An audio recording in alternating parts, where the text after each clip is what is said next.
Hello, everybody. Welcome back to Girls Unscripted. And in this episode, we are catching up on 1 month's worth of reality gossip. We're talking about the Paige and Craig breakup, the Traitors, Laura-Leigh, and we're breaking down the crazy, iconic, sad Real Housewives of Salt Lake City and Real Housewives of New York finale. All of that and more in this week's episode. 3, 2, 1.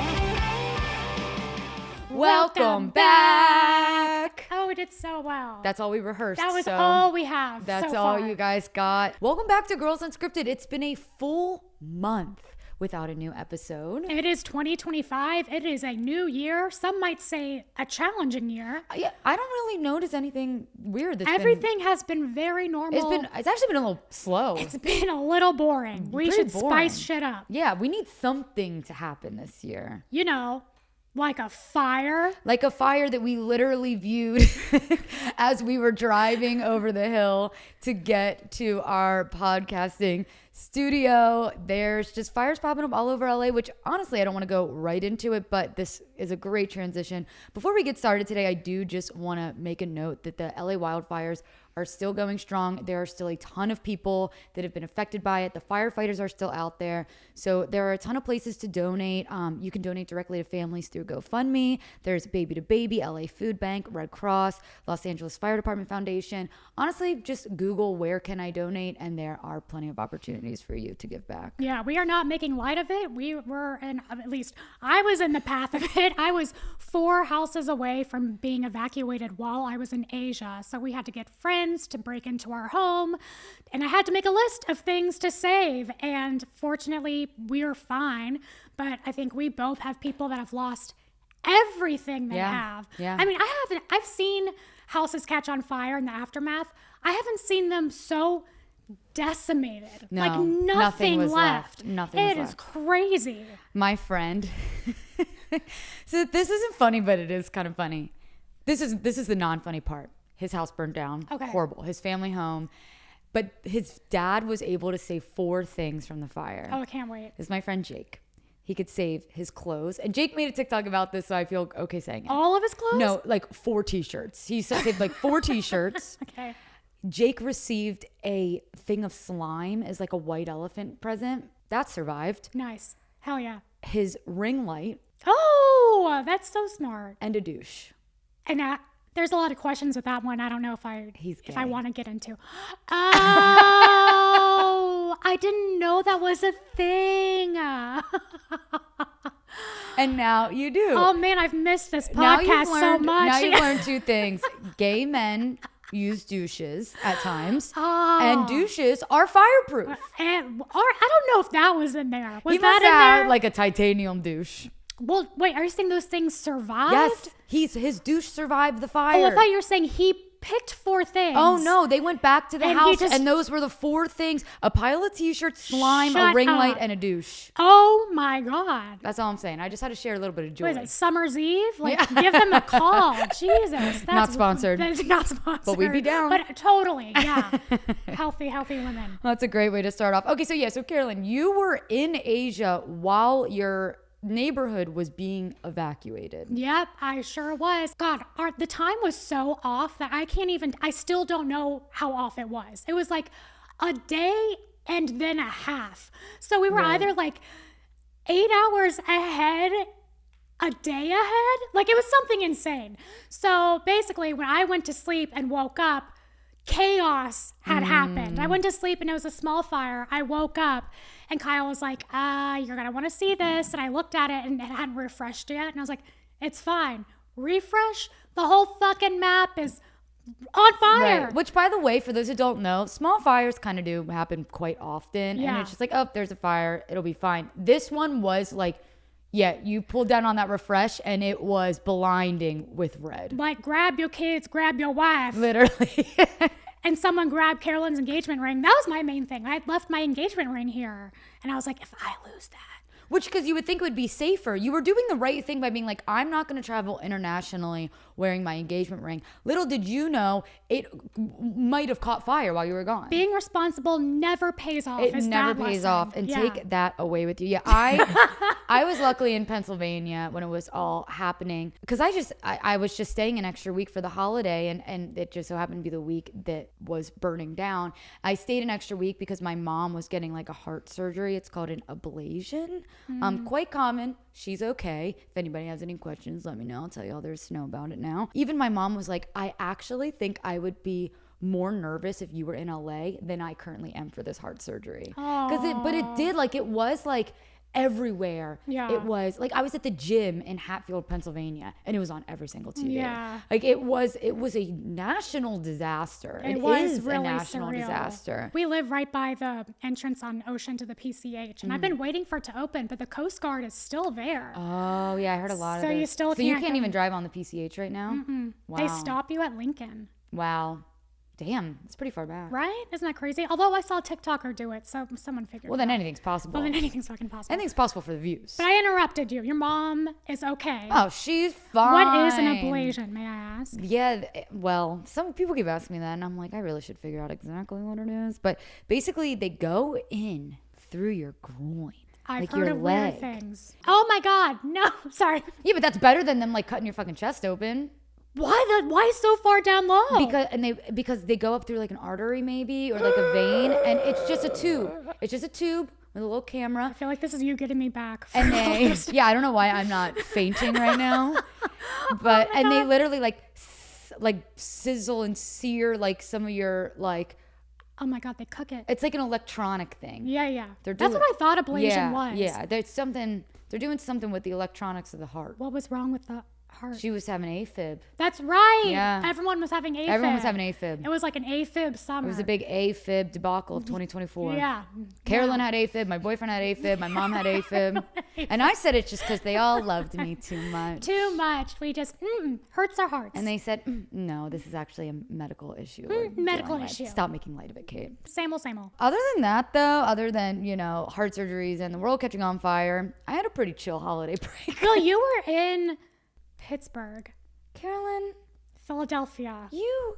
I know. I always do this. I get the That was two a bit. cities That was confused. a bit. You were trying to get me to think you forgot where I lived. Yeah. People confuse Pittsburgh and Philly literally all the time. It was such a funny bit, but you were there for so long. Yeah, a full month. Of so long that on my last week there, I said to my mom, I'm getting my period again. And she goes, you just had your period when you got here. And I said, yeah, I got here a month ago. Yeah. Like, that's how long I've been here, that I've had 2 period cycles since Yeah. I've been here. 2 lunar cycles. But it was nice being home for a month. But I did feel like a weird sense of guilt not being in LA. I don't know if you felt this way, like when all the fires were happening and then like seeing everyone like banding together and volunteering. I was like, damn, like I should be there. Like on group text, I felt like a shitty person because I was like, you could come to our place once we're back. I don't know. Like, I don't know how to get you the Yeah, keys. I felt weird, like just being in the group chat, watching all my friends like freaking the fuck out, Yeah. and me just like being like, I'm chilling. I'm good. But Yeah. we were safe. We were safe. So- Yeah, but I mean,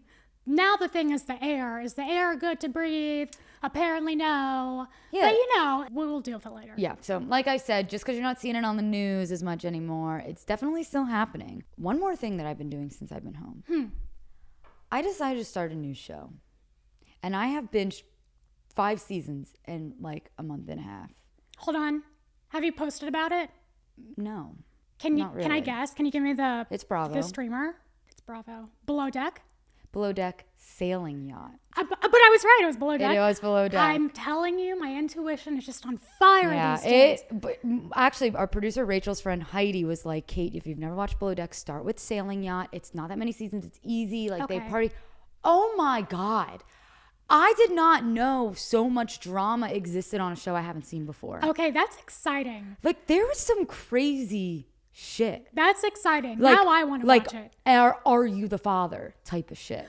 I've heard that there was like a baby scandal in there. Dog. Yeah. It's wild. I have been loving watching this show. So that was my big takeaway from the break. You know which one I binged? What? The Curious Case of Natalie Grace. Is that the little girl that they thought was a woman? It sure is. What do you think? What's your takeaway? Well, here, tell me the backstory. What's it about? I think it was Natalia Grace is her name. I think you're but right. She's, I mean, this might be the craziest story I've ever heard. She is a little person. She was adopted from Ukraine, and her adopted family essentially, for like strange purposes, I forget why, they re-aged her to be an adult. Oh, so they could kick her out. So she could live on her. It's really fucked up. And then another family wanted to adopt her, but it fell through. And so then another family did adopt her. And that turned into a scam, apparently. Not turned into one. It was like a con for money, which apparently is also a thing that foster people sometimes will take in a lot of kids just for the benefits, and chaos ensues. Because I heard the big back and forth was, is she scamming the parents, or are the parents scamming her? Because I saw an interview of parents being like, she told us she was this age, but she seems a lot older. The stories were so different. The parents were saying she's creepy AF. They've woken up with her holding a knife over the bed, weird stuff, like sexual stuff. And then you see her talk about it and she's like, absolutely not. And you're like, who do I trust here? So after watching it, are you still like on the fence? Like, I think it's an and. I believe the things happened. I think she was just a sad, confused girl that was like kicked around and re-aged and left on her own. I think she has a ton of trauma. There's 3 sides to every story: yours, theirs, and the truth. And God's. So And 4. God's. God's is the truth. Amen. Is that in your head because of Real Housewives of New York? No. Because Uba said, Yes, it only is. 3 people know Yes, the it truth: is. me, her, and God. Yep, it sure is. That's kind of why I said it too. Since Carolyn and I were gone for a month, we're just gonna go over some of the big stuff that happened this past month in the world of reality TV. I think starting with the biggest rock of my world that I was shocked but not surprised by, if that makes sense. That's a good way to describe it. The Paige and Craig breakup. We knew this was coming. I agree. It was inevitable. Where there's smoke, there's fire. When someone's dating someone for 4 years and they're both in their mid to late 30s, there's something going on. Yeah. They just were on different pages. Yeah. Wow. It's so sometimes such simple jokes It really doesn't just take get much. But yeah, they were just both on very different pages. Some would argue in a very different book. I think that when they started dating, they were on like the same playing field. And then I do think both of them have grown, but I think they've grown in different directions. And I think they're just different people. And I think that I listened to the Giggly Squad episode that Paige talked about, like breaking up with Craig. I did not. So it was not really anything crazy. She just spoke very highly of him and was just saying like, this is something we both agreed on. It's really sad. I love Craig. He's the best boyfriend I've ever had. He's always supported me. To me, it seems like it's a very mutual breakup. I think he wanted different things than she did. Well, and then there were the rumors that she was with that executive Joe. Yeah, at the Eagles game. And which, by the way, go Birds. Go Birds. Anyways. The girlfriend posted something weird that was insinuating it might be Paige. And I ignored that. Yeah. Because I'm just like, as Bravo fans, and this is not our faults, but we are used to scandal. And we kind of demand scandal. Yeah. And if 2 people break up, we have had, fucking Tom and Ariana, Jackson, Brittany, Lindsay and Carl, like everything is this big deal and they're talking shit behind each other's back. Like that's what we're expecting of from a Bravo breakup. That's not what Paige and Craig are giving us. So I feel like we're grasping at straws when in reality, she went to an Eagles game and sat in a box seat with a dude. Sure, maybe they're dating, maybe they're not. But like if I got asked to go to an Eagles game and sit in a box seat, I do it. I would do it. Hell yeah. Go Case Birds. closed. Yeah. Go Birds. Go Birds. I would do it at any sports game. Free drinks. Free drinks, the whole lot. The question is, who the fuck does Craig date next? Okay, I do have a theory. Okay. I have a theory about both. The next person that Craig dates is going to be the wife and the mother of his children. Whoever his next girlfriend is, that's the end all be all. Well, I think he's going to have the boundary in place of like, look, that's what I'm working towards. And I just think he's so ready. And Yeah. I think any girl that dates Craig knows that's what he wants. And so I think, they will flock to him. I think that's what it's going to be. I think it's going to be a cute little blonde from the South. And I would not be surprised if there's an engagement in less than a year. Oh, no. Yeah. I By don't the know way, about that. I'm not saying that that's a bad thing, but I'm just saying Craig's ready. He's ready. But he was ready with Paige. We got the feeling that he was more into Paige than she was into him for a long time. I think both things could be true, though. I think you could be ready with Paige, but also just ready within yourself. I don't think Paige will ever publicly date again. And if she does, it will be extremely private. Yeah. The theory online is that she's going to date a celebrity, like a high profile celebrity next. I just think that she is already weirdly getting like misogynistic backlash in this breakup. I don't know why everyone's blaming Paige when she's been pretty forthcoming about, which by the way, I will preface by saying I am a Paige stan, but she was always, and we saw it on fucking camera, forthcoming about not being ready to get married, not being ready to have kids, and not wanting to move to New York City. She had career first. She's always told Craig that, and Craig agreed to that. No one's wrong in this situation. Yeah. But I think if she starts dating again, she's just going to get a shit ton of backlash. Oh, I'll never forget that scene. I think it was maybe this season where Paige says to Craig, I want it to be you. Like, I wouldn't still be here if I didn't want it to be you. Yeah. And when she said that, I was just like, oh. You could even tell by the trailers that things weren't going to last. Oh, it's so close, but Yeah. it just wasn't going to happen. Did you watch Winter House? Yes. What I feel like people are forgetting as well is, do you remember the beginning of season 2 of Winter House? Paige and Craig are dating, and he was such a fucking asshole. And he was like throwing money at Kyle and being like, I'm getting the big room. And Paige was like crying on the steps about him. Craig has been an asshole the do majority think- of his career. I We forget think that. People are forgetting that I love Craig too, by the way. I love today's Craig, but he has also had some fucking issues in the past. Oh, yeah. I mean, he was an asshole for a while. Yeah. Yeah. But Andy Cohen has always had a soft spot for him. 100%. Andy Cohen has a soft spot for a lot of guys That's on Bravo. true. But That's true. that's a story for a different day.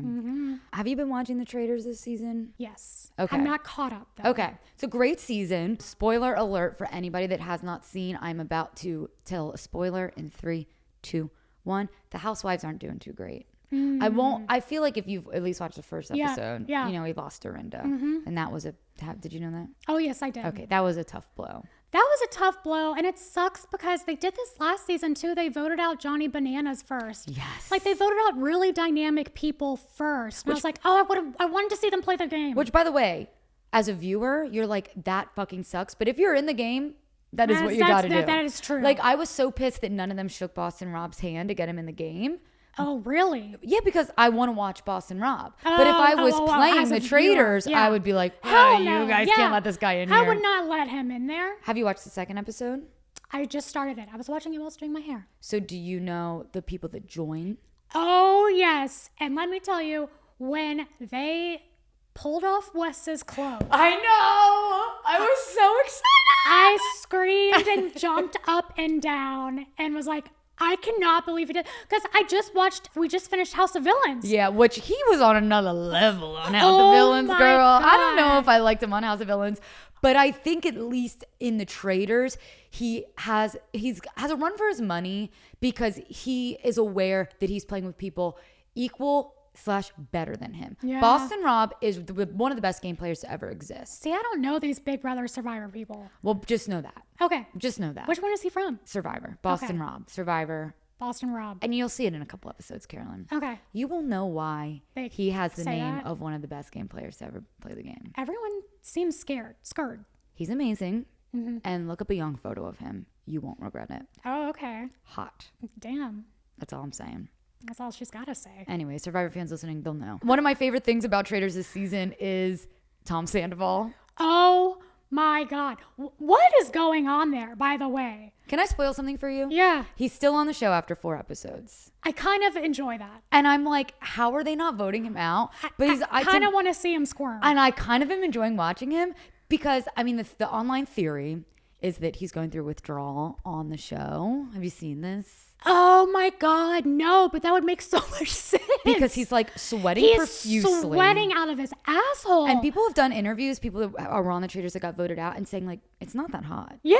Like, I don't know. I didn't know if I thought he was just super nervous because everyone hated him. I mean, it's probably an and. And then he has this rivalry with Chrishell from Selling Yes, Sunset yeah. because she's friends with Ariana. Yeah. And Chrishell went on Watch What Happens Live and Andy Cohen asked her about Sandoval and she said something and it was kind of confusing how she said it, but she was like, I think Sandoval has just been drinking a lot of Coke.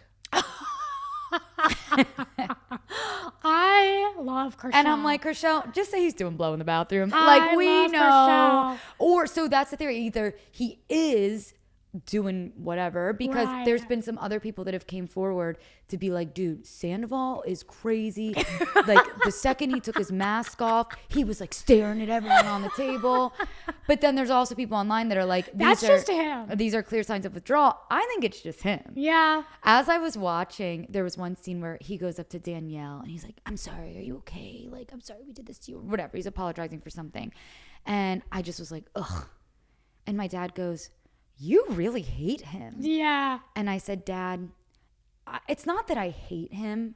I just know him. I know this man better than I know myself. And I know exactly what he's doing. Yeah. Like if I was in Traitors, I would keep him around for as long as possible because But he's a free vote it's the out. devil you know. Yeah, yeah. He's easy to read, and he's not very good at the game because He's not a threat. everyone he accuses of being a traitor isn't a fucking traitor. Right. So, and like you said, you don't want the people that are liked and still there. You want the people that are not liked to still be there. exactly. So he's kind of a nice freebie for them to have. But man, he is sweating profusely. Profusely. And other quick Vanderpump Rules news over the holiday break, Laura-Leigh did like a whole tell. Oh my God. I'm so glad you saw this. Oh. Did I send it to you? Possibly. You probably saw I feel like before a I did. million people sent it to me. Oh my God. What was that? I listened to it.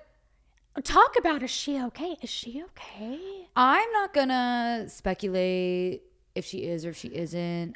I will say the commenters are saying that she is not. Her speech was a little off for She sure. seemed in distress. Granted, I listened to it at like 1.4 speed and it sounded fine. But I've also listened to Rachel Goes Rogue in 1.4 speed and it sounded fine. And then when you go in regular speed, you're like, oh, she's talking in slow motion. I could see it as anxiety too, of her just going back to that place and what all happened. I'll be honest, I believed every single thing she said. Oh, absolutely. She talked a lot about the bullying that Stassi and her little friends, and by her little friends, I don't think she was talking about Kristen or Katie. I think she was talking about the side character of Sir girls that work there, like Christina Kelly and Jen. Forget what Jen's name was. I almost said Jen Shaw. Jen Shaw did not work at Sir. She would not do that. But they would like give letters to the cooks, like hate letters to the cooks, and make them give it to Laura-Leigh. Just a lot of the bullying. Jax would leave pills next to her head while she was sleeping, and then tell Stassi that like Laura-Leigh stealing your pills. Above and beyond, fucked up. Cancelable offenses. Yeah. 2014 Which, really to be was the fair, Wild West. Both those people you just mentioned have been canceled You know and what? have been brought back. That's true. We as a society said no more of you. And then we were like, well, okay, cut a little bit Man, more we could of actually you. use you for the TV. We're getting a little bored, actually. Come back here. Yeah, it was a really interesting podcast episode. We just did. I was so thankful that we just did our season 1 Vanderpump Rules rewatch and recap because I was so up to date on the knowledge. Yep, so true. And it's funny because I made a TikTok, and in my TikTok I was saying, because Laura-Leigh also had to fight to get paid for her being on season 1 of Vanderpump. Oh God, jeez. And I said in my recap on TikTok, like, she was a huge part of season 1. And so many people were like, no, she wasn't. She was barely on. And I'm like, She was season 1. as someone that just watched it, I know it's easy to forget. She was a huge part of She was season in 1. every episode. I think she was in most episodes. I don't think she was in every episode. Well, I want to be hyperbolic, so Okay. I'm just going to say she Keep was going. in every episode ever known to man on earth.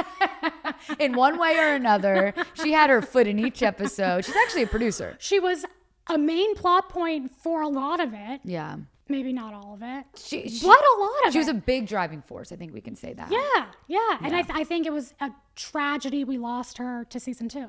Yeah, I agree. But not a tragedy for her. Not for her because she did get the role of a lifetime. as Boner Garage in We're the Millers. Give it up. Sorry. It never gets old. It really is funny if you watch Vanderpump Rules of her being like, I'm playing opposite Jennifer Aniston. And then it's literally 2 seconds of her in a strip club showing her a tattoo that says Boner Garage. A roll's a roll. A roll's a roll. Jennifer Aniston is Jennifer Aniston.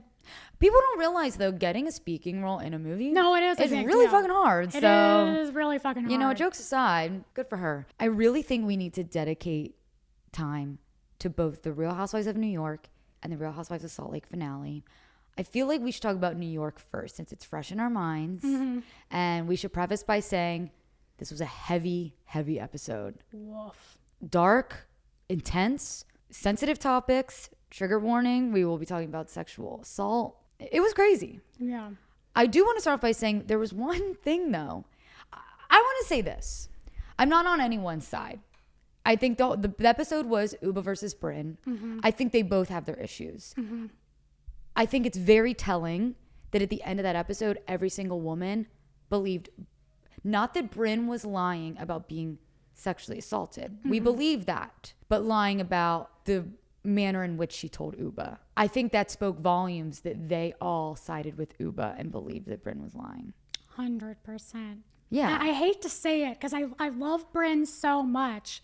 I kind of do too. And but I always thought, in the anonymous. back of my mind, I always thought these scuffles with her where she's been exaggerating. I was like, she sounds like she's telling the truth, but I'm also naive in that way. And I always think the best of everybody. But now I'm looking back and I'm like, she called Jenna Lyons poor. Oh my God. She did all these things. That's crazy. But I am excited for the reunion for Erin to get caught in some of these lies too. Well, Erin played the middleman this did. whole season, and it was bound for her. That's a whole nother story. But yeah, she definitely needs to be held accountable for some stuff. I agree with you. Like, I want to love Brynn, but she has been lying through her teeth this entire season. Yeah. And it was all kind of hee-hee. There have even been confessional interviews where the girl's saying, like, Brynn loves to lie about things. She loves to, like, blow things out of proportion. Like, they know how she is. But it was interesting to see such a big lie and then the editors going back and playing the replays of all the little times that she's lied throughout the season, like calling Jenna poor and whatever. And I think that the women really said it well when they were like reading her in their confessional, saying she's a narcissist. She's lied so much in her childhood that it bleeds into adulthood. She says some things off camera, then flips them around to make people look bad on camera. That is exactly what she's been doing this entire season. She almost is trying to make everyone look bad to make her look better. And I don't even know if she knows she's doing it. Like, I wouldn't be surprised if she genuinely convinces herself that these are the truths of this situation. Yeah. Like, it just seems like part of her being is to extrapolate and like make things bigger than they were. Like, Yeah. I don't know. In her confessional, she did backtrack and say, well, maybe Uba didn't clock it. So that was an admission. But at the same time, technically she is saying she still said it. So it's, I didn't think it was as black and white as everyone was making it seem, because they're like, fuck Brynn, out of this world, lying through her teeth. Yes, but she's not saying she didn't say it. Yeah, fair. She's saying she said it, but maybe Uba didn't hear her. I think it was the manner in which this was all addressed. Oh, and it was in the manner of that we've seen all season of utter chaos. Literally utter chaos. You even see the producer's face at one point. He's like, I just think it's the manner though in which she was when Brynn was upset. First of all, I also want to say I've seen this before.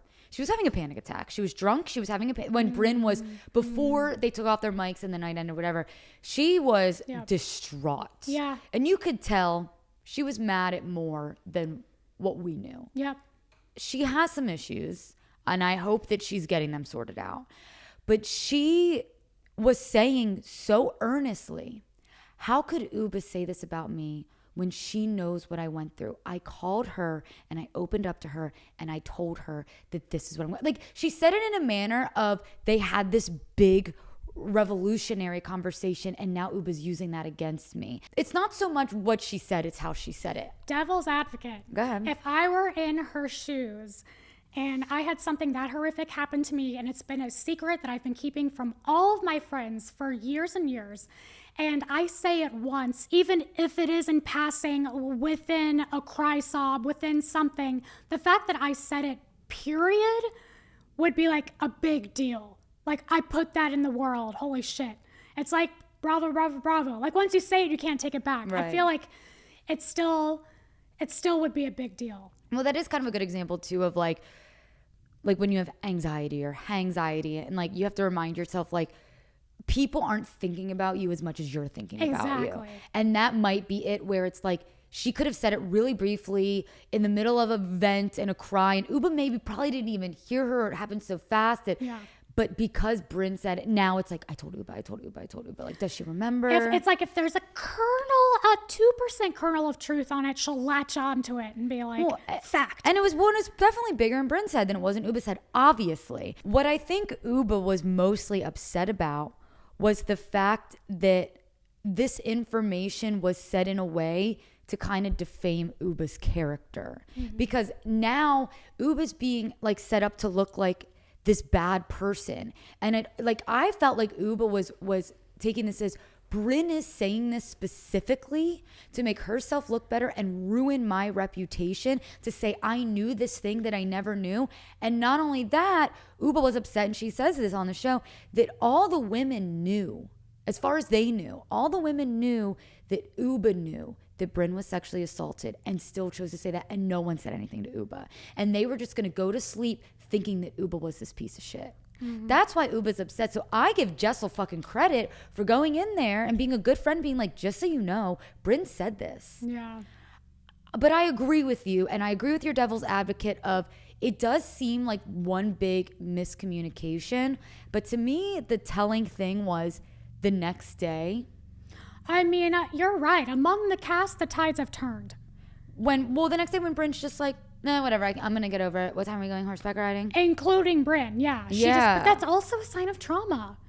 That's also her being like, oh, wow, we talked about like the most vulnerable thing in my life yesterday. And it was a horrible, traumatic night about a traumatic thing. I'm dying inside. And now she's like deflecting or trying to just not think about it. And I get that. And I'm sure it's hard. It is like facing your demons. Like even her not apologizing could be that. Yeah. But she did owe an apology. And I want to be clear, like, I can see it both ways. Like, I just want to show a devil's advocate side. Yeah. But I do think she exaggerates. I do think everyone is right to have this strong sentiment towards her now. But it was interesting how it was like ping pong. I mean, they rallied the fuck behind Brynn the second she said that. Yep. Like, everyone was like, no questions asked. On the horse, let's go to battle. And then the second that it was very clear, unless Uba is like Renee Zellweger, I don't know, a good actress, that she did not say that, everyone was like, oh, we messed up. Yeah. Different horse, let's go. We go at dawn. It was ping pong. It was whiplash of how quickly. But I actually appreciated that, how they immediately, and again, and they made it very clear, we believe Brynn, that this happened to her. Mm-hmm. It's the conversation with Uba that we're having an issue with. If I were one of those women, not Uba, not Brynn, if I were one of the other women and I saw that go down firsthand, I would be like, Brynn will lie about anything. Yeah. And I can't trust her. Yeah. To me, it seemed like her and Uba were butting heads and she was just saying anything she could to get people to not like Uba. That's how I took it. Granted, I'm not saying Uba's behavior is any better because she had her own issues throughout this trip that I feel like people are kind of sleeping on after this. But yeah, the way that Uba reacted, how upset she was, how sad, how crying, how she swore on her firstborn child that she didn't know that. I believe her. Yeah. The fact that every single woman on that cast believes her. I will say it was interesting seeing Uba have that visceral of a reaction to that accusation, but be completely fine accusing her of sleeping with people for the show. Like, I know they're very, very, very different things. And like one's like super fucked up and the other one's just mean. But the other one, like, that's not okay to say to your friend. You should not accuse them of, unless she's slept with people. Is there something we don't know? Like, I don't know why she would do that. I mean, people do make that comment about her a lot, but I don't think she did. I could see that being a trigger. And you're right. I feel like Uba probably was pissed off and knew that would piss her off. And I'm going to say something that stings. It kept escalating between the two. And by the way, that also pissed me off where Uba did try and apologize, and then Brynn wasn't very receptive to the apology. But it was so semantics when Brynn was like, you said I sucked the stick to get a job. I never said that. Yeah. It's like, It's the principle of the matter. Yeah, Jenna Lyons even said that. She was like, we're at semantics at this point. We're getting nowhere. They just don't fucking like each other. So stop trying. They also just don't go to bed. Just go to bed. I just go to bed.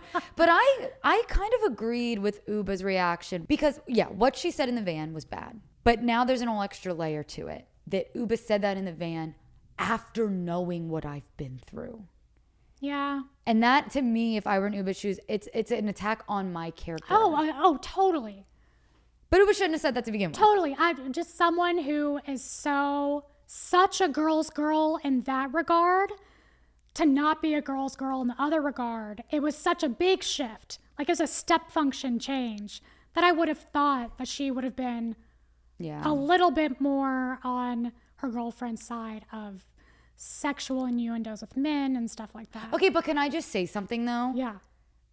I can see it being confusing for these women, and I don't agree with this, but Brynn makes jokes like that all the time. Yeah. Brynn's allowed to do it to herself. You can't do it to her. I get that. Like, that's her way of protecting herself. Yeah. But did Brynn not make similar accusations about Rebecca Minkoff and her marriage when there was that pregnancy scandal? Oh, well, I heard they're freaky. I heard that they're allowed to sleep with other people. That was never a fucking fact. And Brynn just was telling everybody all this shit about Rebecca. She was in on the prank. Yeah. Was she?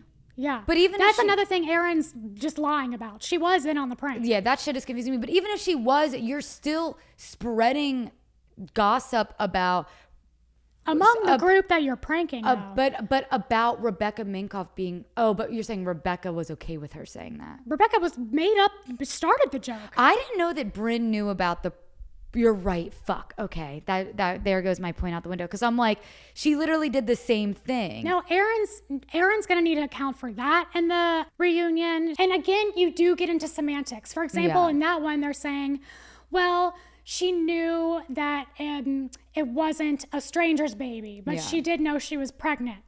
Well, yeah, that means she's in on the joke. If she knew it wasn't a stranger, that was the joke. Right. So, any way you spin it. Yeah. I do think it was also telling that the next morning, Uba asked if Brynn was okay. Brynn never asked how Uba was, even though Uba was removed from the thing. Yeah. I'm curious if those two have ever talked. Since. Yeah. Period. Well, I mean, at the reunion, they're going to have to say something to each other. They probably haven't talked. I can't imagine Uba would be receptive to speaking to Brynn. And I feel like if I were in Brynn's shoes, I would be like, what's the point? She's not going to hear me out anyways. Yeah. I don't know. I feel like there's a lot of discourse on the internet of who you're siding with. I just know both women seemed very hurt, and that's what I'm going to say It was about sad that this was a situation even in the first place. That this is what they're talking about on their girls' trip. Like, it was sick. Yeah. It was gross. I didn't like any of it. It got real heavy real fast. Let me ask you this. If there is a next season of The Real Housewives of New York, who would you want to be on it? For example, I would take Uba and Brynn off. Get them out of here. Because it's too much. We don't need that. The juice it's isn't worth too the much. squeeze. And it's. I'm not saying what went down is like a fireable offense, but it's not healthy, and no one wants to watch that kind of fighting. Yeah, you know it's bad when like they're having to use security footage camera. You know. Yeah, but I was sat for that shit. The second the security footage came out, I was like, let's fucking go. And all the producers were stepping in. Yeah. You're like, that's when you know shit gets real. Mm-hmm. I agree. I don't think they should be on it.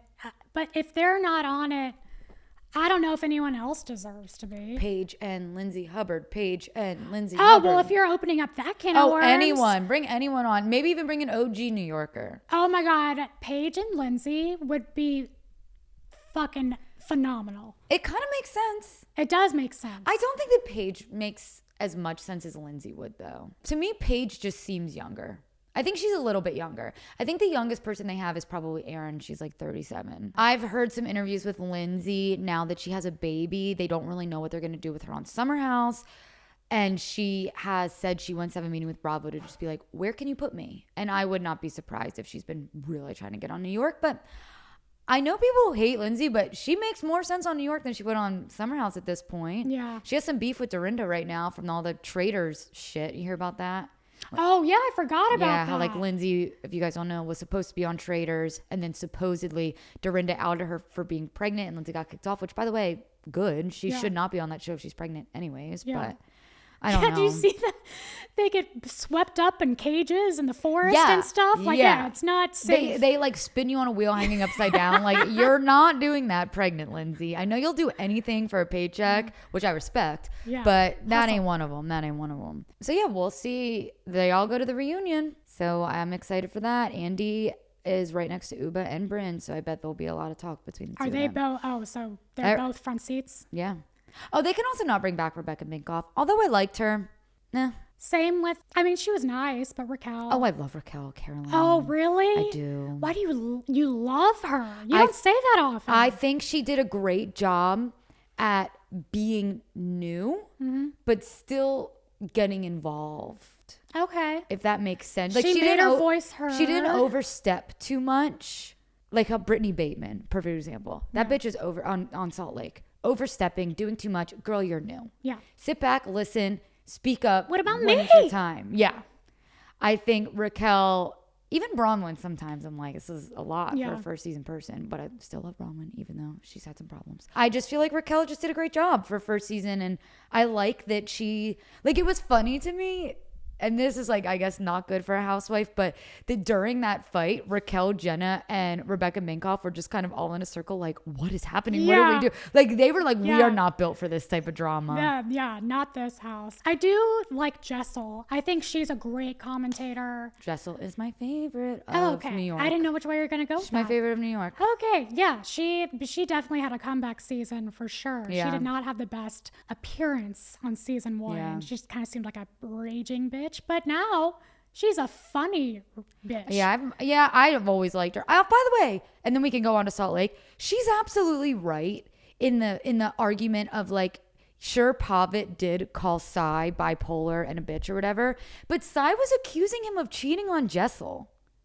Is that what was happening? Yeah, because he was flying to Vietnam just for a day for a right. banh mi sandwich. That's right. So like, I don't know. That's not like neither here nor there. That's not the biggest issue right now. But I just was like, it's not. He didn't just randomly call you this shit. They've all said and done so many things to each other. Just like, you know who says? Talk to me. Heather Gay says in the finale of Salt Lake, we're all obsessed with finding the receipts, and that they've all said things to each other. I'm just giving you a good segue to key it up for you to. Yes, Heather Gay says, we should be building each other up, not breaking each other down. Anyways, let's find the meanest thing we've ever said about one another in our text. Like, what the fuck? Who thought that was a good idea? Well, and what did producers say to make them do that? Well, I can't understand. I don't believe that they all willingly were like, sure, let's do this. 100%. It was the most orchestrated scene. I think Heather's speech, although she's good at speeches, I think they kind of gave her some things to say. And it was very obviously orchestrated because every text that was read to someone was someone that they've previously had beef with. Yeah. It just made sense of who was reading, like Whitney reading to Lisa. Like, obviously they don't fucking like each other. But, and my other thing is, how would you find that in your phone? You're not just going to sit at a table. Like, look, I have been like, oh my God, there's this amazing photo of me at Christmas. Let me show you. And I could go in the December section of my photos and look for a fucking hour for a photo. You know, when you're just looking for something, you just can't find it. Yeah. How did they all just whip out their phones in 2 seconds and be like, I got my text? They had to have this set up ahead of time. Yeah. Well, or at least giving them a minute. Or definitely ahead of time, because they did the round robin perfectly so that everyone got read about and everyone read about someone else. Yeah, producers were like, okay, Brittany, now yeah, your turn exactly. to, Like there was a chart on the wall. They're like, all right, who's next? 100%. 100%. Everybody, Brittany's on Mary Cosby made me out. I wish I could invite Bronwyn to my tea party instead of Mary. Mary's like, that's it. That's the text. Oh. But then I'm like, maybe Brittany really is a nice Mormon person. I don't think she is. Not the sharpest tool in this shit. No. She was very, in my opinion, filming on that bus to take a video of those girls fighting. To send to Jared to be like, look how crazy they are. She changed the story so many times. But she was doing that to send to Jared to be like, look what I'm dealing with. Look how crazy they are. That I will put money down that that's what she was going to do. So if she was going to do that, I know damn well she's texted Jared or whoever guy she's dating to be like, these bitches are crazy. Yeah. So I don't think she was that's trying her to sell it meanest to text. TMZ. No. And Lisa Barlow's text about Meredith was just like, I feel like she gets information about us to weaponize us. Like, that's not the worst thing you have in your phone. We've heard you say she slept with half of New York City. Literally. Like, under your breath. We know that there are worse texts. Yeah. Angie's text to Bronwyn, I have no problem believing that was the meanest text she had in her phone. Oh my God. Did you write any of these down? I didn't, but I made a TikTok about it, so I have it pretty. And did you write them down? No. I have it pretty. I kind of want to read the worst ones. I couldn't find them online anywhere. Really? No, but basically, the worst one was definitely Angie to Bronwyn, and it said, I love her business plan. Marry a guy with one foot in the grave and the other foot in, this is pretty much it exactly. One foot in the grave and one foot on a banana peel. But I like mine plan better. I'm self-made and I don't need to rely on a man. And then says she wears a hot dog suit to remind us that like she sucked her way to the top. Do you have it? It's just so bad. No, I'm looking for the other And one. then said she can't hear because her ears are pinned so tight to her head. It was like really fucking it kept mean. going, and each line was like more savage than the last. And it made me think about her high body count hair insult and how that just seems so off the cuff and so like, yeah, well, you have high body count hair, high body count clothes. And we were all like, oh, that was such a good insult. But in reality, I think that Angie just has like an arson of insults. But yeah, I just think at her core, Angie is kind of a mean girl. Like when you have insults quite that good, this isn't the first, second, or third time you've insulted someone. It was like Shakespeare. It was well written. It all Yes. made sense. They had were subjects zesty. and predicates. Like it was very Angie impressive. K should host a Comedy Central roast That- because she fucking roasted Bronwyn She was cooked to a crisp. like a hot dog at 7-Eleven will on a little say- spinny thing. I mean, I will say, I don't know if I were Bronwyn, if I had to choose between being Bronwyn or Lisa, that I would be able to, I think I'd rather be Bronwyn, to be honest with you. That fucking text. I thought that was the worst one. Well, it was the worst one, and here's why. It wasn't Whitney saying anything mean. Yeah. It was no harm to Whitney. Whitney takes no accountability. Whitney just wanted another chance to take a jab at Lisa Barlow, which, you know what? I gotta kind of respect it. Like, game recognizes game. That was fucking... She was literally teed this up. She was given the opportunity to say something awful about Lisa Barlow. Go. And then didn't take any accountability and was like, well, I didn't say it. I just heard it. And to remind everyone, her text was that she met a woman at a party and she was texting this to a friend and said, the woman said to Whitney, if you and Justin need a third, I'm your girl. Just ask Lisa Barlow. I've made out with her while I was jerking off John. And by the way, Gabbers, I fucking believe it. Not a doubt. Lisa's reaction makes me believe it even fucking more. She chucked that phone down so fast. If it wasn't true, I would laugh. I'd be like, ha ha, fucking John wishes. I would be confused. But it is weird if someone at a party did say that out of nowhere. It's too specific. It's very... It's a little too specific. It couldn't be any more specific than it was. Yeah. Circle jerk and making out. And I'm going to say something right here. It kind of makes me like Lisa even more. Get it, girl. Well, it didn't make me like Lisa when she then threw it on Angie. Okay, but here's my actual... I do have a thing about that. And I am famously a Lisa Barlow apologist. My mom is like, I just hate that about you. I hate that you like Lisa Barlow.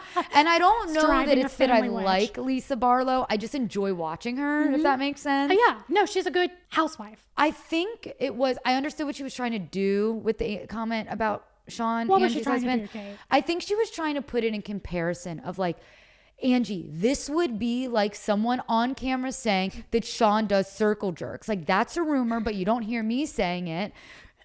She just But then did. she said it. And so The I'm saying, logic still doesn't hold for me.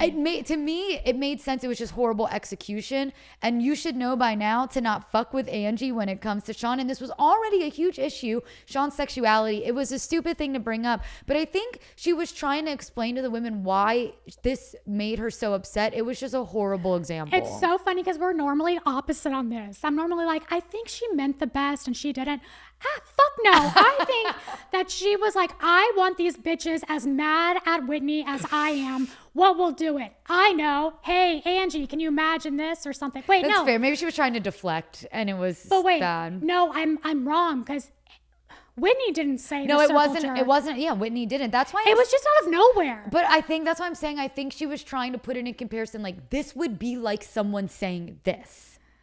Okay, I kind of believe you a little bit more now. But Angie right. reacted so quickly and Storm that it went, and then Lisa was trying to be like, no, I mean, just like, I think she was just trying to give it an equal comparison. I don't think she was thinking at all. I think she saw red and she was just going. Yeah. And that's what came out. And I hope that she regrets it. Yeah. Well, and then that wasn't by the way, that definitely was not where the episode was supposed to end, with Angie storming off and getting all upset, because did you notice there was not a mean text read.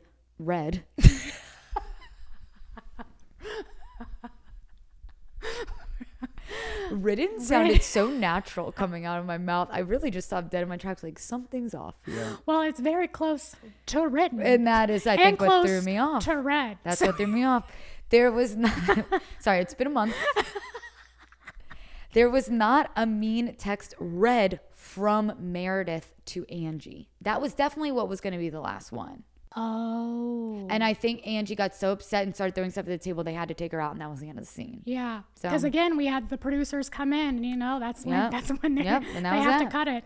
And that was that, because they probably thought, let's let the last one be about Angie because she'll probably flip the fuck out. Yeah. Little did they know, didn't even need to read the mean text. No worries. But put it back in your pocket. So Save it for a rainy day. We need to hit up our friend Meredith and be like, can you just tell us? I know, our best friend. I know you have it in your draft somewhere. I know. Okay, but also, were you dying when they were again talking about the podcaster, when they're referring to Adam, and Heather goes, it's embarrassing that he has access to you. Yeah, and you know what? Yeah. I was like, burn. Yeah, but my mom and I spoke about this.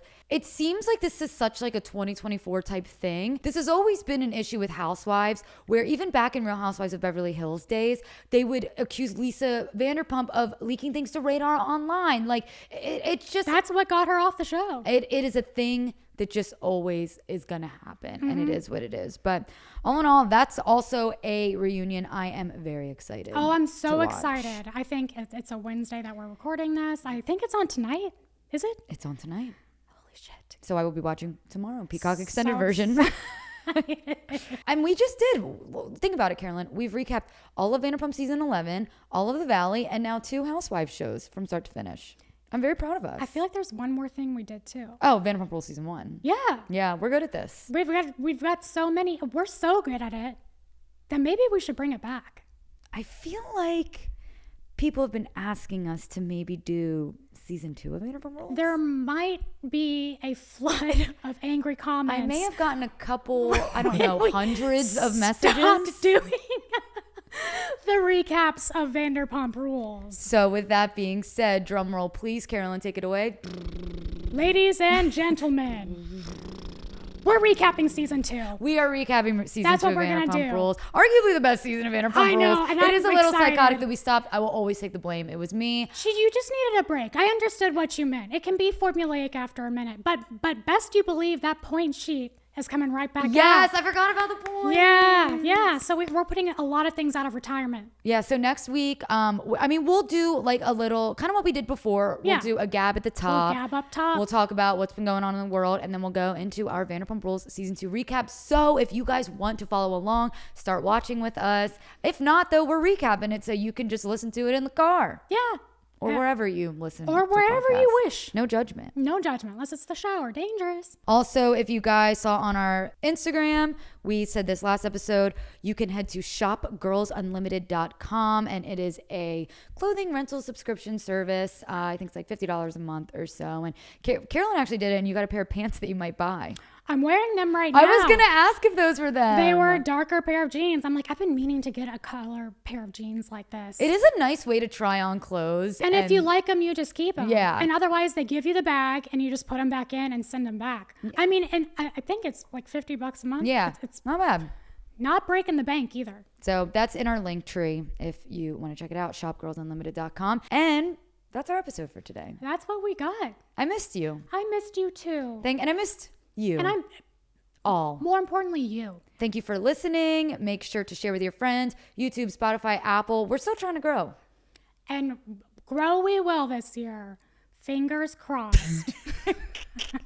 You looked at me so earnestly. I loved it. All right, guys. Well, we will see you next week talking about Vanderpump Rules Season 2, Episode 1. And I don't even think we introduced ourselves this episode in case people forgot. Oh my God, they won't know our names ever. My name's Kate. My name is Carolyn. And thank you for listening. Besos. Bye.